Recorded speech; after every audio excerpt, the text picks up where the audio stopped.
Good morning, student. Welcome back to online classes. Today I'm going to start रस।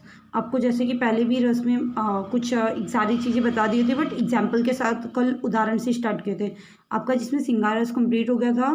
श्रृंगार रस के आपके दो भेद होते हैं, संयोग और वियोग। इसके उदाहरण के साथ मैंने एग्जाम्पल्स के बता दिए थे। अब आज हम देखते हैं सेकंड, करुण रस। करुण रस का ही करुण मतलब यहाँ से क्लियर हो रहा है। करुण मतलब कि बहुत ही कोई शोक हो, कोई दर्द हो, इस तरीके से यहाँ से आपको करुण से ही पता चल रहा है कि कोई शोक वाली बात हो। किसी प्रिय व्यक्ति के चिर विरह अथवा मरण से उत्पन्न होने वाली शोक आदि भाव के परिपाक को करुण रस कहते हैं। जैसे आपका इसका मतलब कि किसी प्रिय व्यक्ति मतलब जो आपको कोई अच्छा लगे, अगर उसे कोई चोट लग जाए या कोई तकलीफ है या अगर उसकी मृत्यु हो जाए अचानक, तो आपको जो उस समय शोक होगी, जो दर्द होगा, वो आपका करुण रस होगा। जैसे हाय राम कैसे झेलें हम अपनी लज्जा अपना शोक, गया हमारे ही हाथों से अपना राष्ट्रपिता परलोक।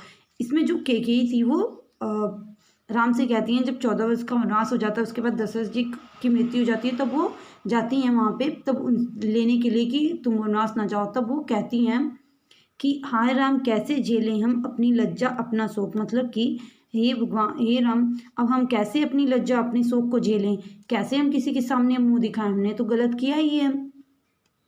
गया हमारे ही हाथों से अपना राष्ट्रपिता परलोक, और मेरे ही हाथों से हमारे राष्ट्र के जो पिता परलोक थे वो मेरे ही हाथों से चले गए, मेरी ही गलती से। जो उन्होंने 3 वर मांगे थे, जैसे कि राम को 14 वर्ष का वनवास और भरत की राजगद्दी, ये उन्होंने 2 वचन मांगे हुए थे। तो इसी सब की वजह से उनको ये प्रॉब्लम हुई थी, तो उनकी मृत्यु हो गई थी, जिसकी वजह से जो केकेयी थी वो विलाप करती हैं, वो शोक कर रही हैं कि अब मैं कैसे अपने शोक को झेलूं, कैसे किसी के सामने बताऊं, अब मेरे ही हाथों से जो गुनाह हो गया है। या तो धोखा न दो भैया मुझे इस भांति आकर के यहाँ, मझधार में मुझको बहाकर तात जाते हो कहाँ, सीता कही तुम भी चले मैं भी न जीऊँगा यहाँ।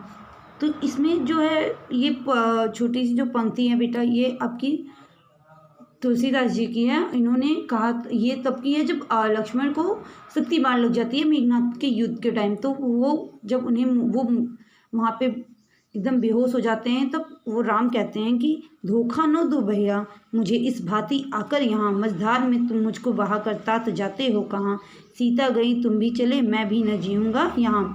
तो कहते हैं कि तो ये भाई तुम मुझे धोखा ना दो, यहाँ तक आकर पहुँच गए हैं हम, इस लड़ाई तक आखिरी तक पहुँच गए हैं, मझधार में मुझको बहाकर तात जाते हो कहाँ।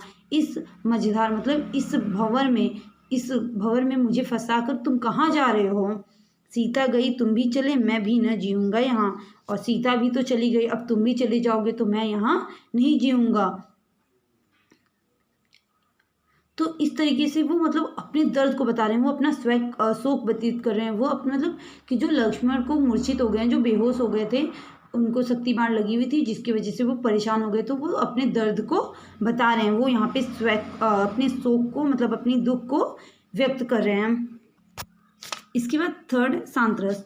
अनित्य और असार तथा परमात्मा के वास्तविक रूप के ज्ञान से हृदय को शांति मिलती है और विषयों से वैराग्य हो जाता है। यदि अभिव्यक्त होकर शांत रस में परिणत हो जाता है, दूसरे शब्दों में निर्वेद परिपक्वता को शांत रस कहते हैं। जैसे तो इसमें मतलब कि अगर कहते हैं शांत रस का मतलब होता है कि कोई चीज़ें तो कह सकते हैं जो हमारे हृदय को, जो हमारे मन को, हमारे हृदय को शांति मिलती हो ऐसे कार्य करने से, या कुछ ऐसी चीज़ों को देख के जिससे हमें सुकून मिलता हो, जिससे हमें बहुत राहत मिलती हो कि अब हमें चैन की नींद ले सकते हैं, तो उसे हम कहते हैं शांत रस। जैसे एग्जाम्पल, देखी मैंने आज जरा हो जाएगी क्या ऐसी मेरी भी यशोधरा।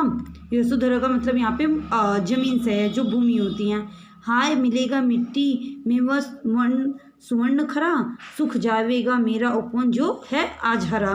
तो वो कह रहे हैं कि देखी मैंने आज जरा, आज मैंने अपनी ज़मीन को थोड़ी सी देख ली, कैसे देख, हो जावेगी क्या ऐसी मेरी ही यशोधरा, क्या मेरी भी यशोधरा मतलब जो हमारी ज़मीन, जो हमारी यश है, वो क्या ऐसी हो जाएंगी। हाय मिलेगा मिट्टी में वह जो वर्ण सुवर्ण खरा, मतलब कि जो उस मिट्टी में सुख प्राप्त होता है, क्या वो मिलेगा? सुख जावेगा मेरा उपवन जो है आज खरा, सुख तब जाएगा, मतलब आएगा मेरे पास, और जब मुझे तब खुशी मिलेगी, शांति मिलेगी, जब मेरा उपवन इसकी तरह हरा भरा हो जाए। जैसे जैसे खेत खलिहान जैसे पूरे हरे भरे होते हैं, वैसे ही हमारे घर की शांति, जैसे हमारे घर हरे भरे होंगे उसी तरीके से हमारा उपवन जो होगा हरा भरा होगा, तब हमें सुख मिलेगा, तब हम खुश होंगे। इसके बाद नेक्स्ट है आपका फोर्थ, रौद्र रस। रौद्र रस किसी व्यक्ति के द्वारा क्रोध में किए गए अपमान आदि के उत्पन्न की भाव को रौद्र रस कहते हैं। जैसे अगर कोई किसी, आप लोग होते हैं ना कि आप लोग बच्चे आपस में लड़ते हैं, तो कोई किसी को ज़्यादा कुछ कह दिया, गुस्से लग गई, या बिना बात की किसी ने कुछ कह दिया, तो हम कभी कभी गुस्से में आ जाते हैं। तो वो चीज़ें होती हैं, उसे हम रौद्र रस कहते हैं। और उसी गुस्से में अगर हम किसी को और किसी को भी, हम कभी कभी होता है ना, हम गुस्से में होते हैं, हमारी कोई और बात की स्ट्रेस होते हैं, अगर किसी ने कुछ बोला तो हम गुस्से में किसी और को कोई और जवाब दे देते हैं। तो जो उस गुस्से में जो भी आप अपमान करते हो किसी का, उसी को हम कहते हैं रौद्र रस। रौद्र रस का आपको हम स्थायी भाव भी बताए थे, क्रोध होता है।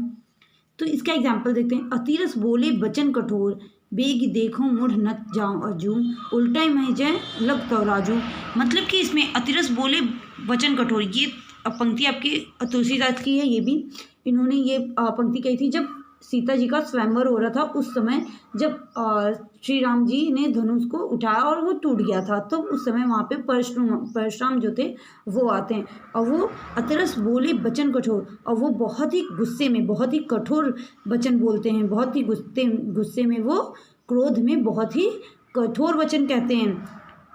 बेग देखो मुन्नत आजू, उल्टे हमें जो लगता राजू, कहते हैं किसकी हिम्मत हुई कि किसकी हिम्मत हुई? जनक, आप बताइए किसकी हिम्मत हुई, किसने ये धनुष को तोड़ा? आप मुझे बताइए, वरना इस मैं पृथ्वी को, इस धरती को मैं उल्टा में जय लगता राजू, मतलब कि मुझे इस धरती को पलटने में 1 सेकंड का भी समय नहीं लगेगा, वरना मुझे बता दीजिए कि ये गलती किसने की है। तो मतलब कि उन्होंने उस समय जो बात कही थी वो गुस्से में आकर अपमान किया था, उन्होंने क्रोध में कहा था। या एक और एग्जाम्पल दे, जो राउर अनुशासन पाऊँ, कंदों की ब्रह्मांड उठाऊँ, काचे घट छिम डारों पोरी, सको मेरु मूले युतोरी। तो ये लक्ष्मण जी कहते हैं गुस्से में श्री राम से कि जो राउर अनुशासन पाऊँ, अगर मैं आपका अनुशासन, अगर मैं आपकी आज्ञा पा जाऊँ, श्री राम जी से कहते हैं यदि अगर मुझे आपकी आज्ञा हो तो कंदों की ब्रह्मांड उठाऊँ, मतलब इस ब्रह्मांड को गेंद की तरह मैं फेंक दूँ। कांचे घट जिम डारों फोरी, और कांचे घट मतलब इसे मैं मिट्टी के जो कच्चे के मिट्टी कहते हैं ना, जो मिट्टी के जो कच्चे घड़े होते हैं उसकी तरह मैं फोड़ दूँ। सको मेरे मूल इवतोरी, और मैं इस सुमेरु पर्वत को मूली की तरह तोड़ के फेंक दूँ।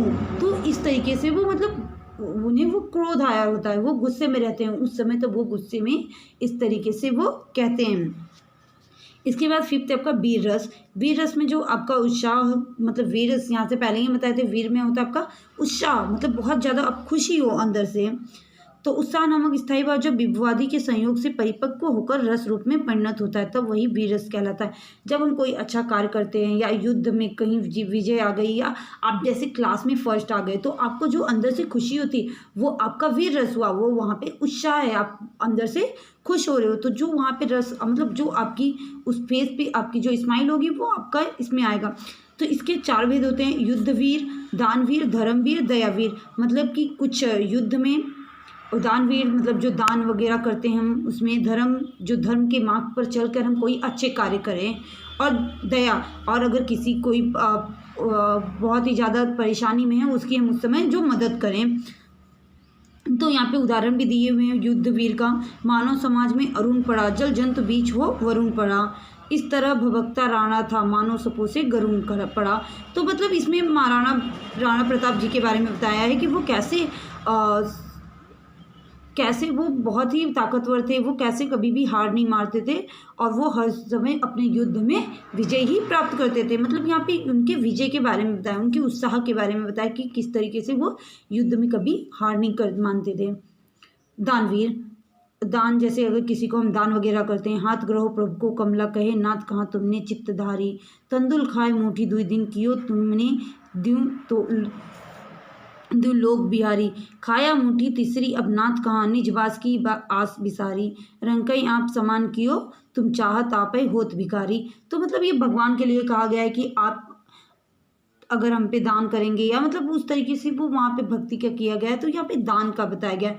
और ये धर्म है, जिस तरीके से धर्म पे रह के कोई कार्य हम करते हैं, उस तरीके से जैसे भगवान श्री राम ने धर्म का पालन करके वो युद्ध किए, तो मतलब इस तरीके से वो पूरे उसके बारे में बताया गया है कि सदैव जो बुराइयाँ होती हैं उस पर अच्छाई की ही जीत होती है।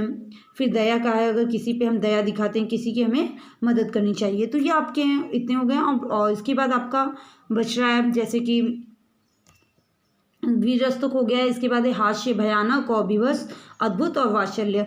और तो हम नेक्स्ट वीडियो में इसमें कंप्लीट करेंगे।